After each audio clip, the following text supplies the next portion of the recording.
Twin brothers whose lives have been destroyed by the contaminated blood scandal have welcomed the £1 million payment from Stormont for people who have been affected by what has been labelled the worst treatment disaster in the history of the NHS. But Nigel and Simon Hamilton insist that much more needs to be done to ensure that victims are treated the same here as their counterparts in the rest of the UK, and they want a meeting with the First and Deputy First Ministers to press their case.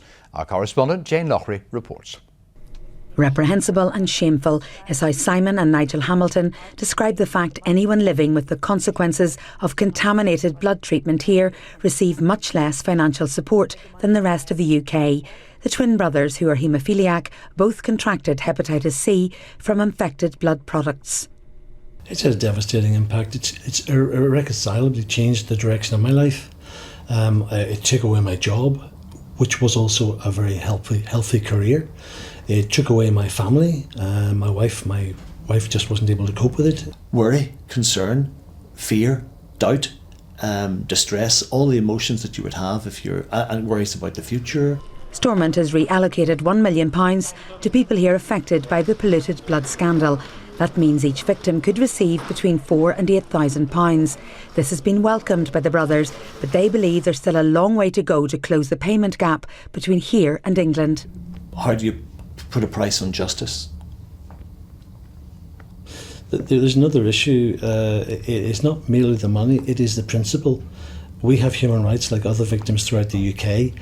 Our human rights weren't being recognised. They were treating us like second-class victims. That's not acceptable.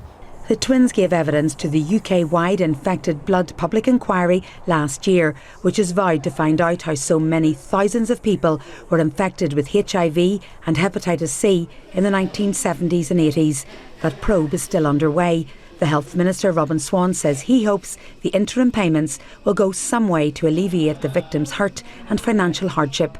Clearly emotional, Simon insists those whose loved ones have died as a result of the treatment they received at the hands of the NHS must also be compensated and supported. There are lots of people who've lost their loved ones. They've lost their husbands, they've lost their wives, and those people have been left in a very difficult situation. There are young children who've lost, and older children who've lost their parents. Those impacts are crucial, so there are lots of supports that need to be in place. Simon and Nigel Hamilton want to meet the First and Deputy First Ministers and the Health Minister as a matter of urgency in order to ensure that when the Infected Blood Inquiry publishes its findings next summer, the systems are in place to ensure that all the recommendations can be implemented. Crucially, they also want to make them aware of what it's like to be infected or affected by the worst treatment scandal in the history of the NHS.